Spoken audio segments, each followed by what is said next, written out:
আসসালামু আলাইকুম। আমার নাম আমিনুল ইসলাম। গ্রাম জোরগাছা, থানা সারাইকান্দি, ইউনিয়ন ভেলাবাড়ি।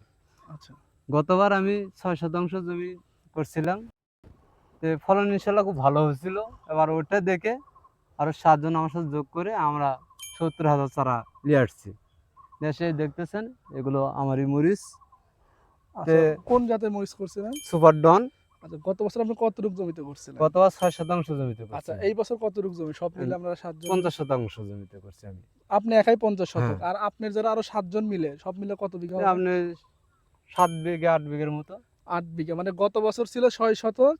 ওইটা ভালো হইছে বিধায় এবার ৮ ৮ বিঘা। বিঘা পর্যন্ত আসছে। তো এই ভালো হওয়ার পিছনে কারণটা কি? বা কেন আপনি ভালো বলতেছেন বলেন তো? ভালো বলতেছে, আমি অনেক মরিচ করছি। বাজারে দেখেছি আপনার কালো মরিচের টানটাই বেশি। কালো মরিচ। এই যে হ্যাঁ, আমার হাতে দেখতেছেন হ্যাঁ, কালো মরিচ কালো না? মরিচের টানটাই বেশি। তাই আমি এই সিজনের সময় শাহনগর গেলাম। হুম, যে আমার সাথে বন্ধু হুম, মানুষ বলল যে আমি আপনি শুধু ২,০০০ চারা দেবো, আপনি ২,০০০ চারাটা বপন করেন। তখন আমি বললাম, ভাই ২,০০০ জাতটা কি? ও হুম, বললো জাতটা হচ্ছে সুপার ডন। হুম, ভাই নতুন এটা, নতুন জিনিস কি জানি হয়? সব রিস্ক আমি নিলাম। হুম, আচ্ছা ঠিক আছে ২,০০০ চারা দেন।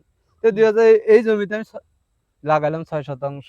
হুম, মানে দেখি যে হ্যাঁ ইনশাল্লাহ প্রথম তোলা দিলাম ঘুরে ঘাড়ের ৬ শতাংশ জমি ২০ কেজি উঠলো। হুম। দ্বিতীয় তলায় ১ মণ উঠলো, তৃতীয় তলার যা ৩ মণ উঠলো, চতুর্থ তলার থেকে এমন শতকে মন পর্যন্ত আমি মানে মরিচ ৬ তুলছি। শতক জমিতে। ৬ হ্যাঁ, শতক কত সব মিলে কত মন ৬ হইছে? মণ পর্যন্ত মরিচ মানে উঠাইছি ৬ আমি। শতকে আর ৬ মন আমি হইছে। ৬ শতাংশ জমিতে আমি মরিচ বিক্রি করছি ৬৫,০০০ টাকা। ৬৫,০০০ টাকা। তো এইবার আপনি কেমন আশা করতেছেন আপনার যে তো ৫০ এবার থেকে? যা দেখা যাইতেছে হুম, গতবারের চাইতে গাছ এবার আর ভালো লাগতেছে আমার আচ্ছা। কাছে।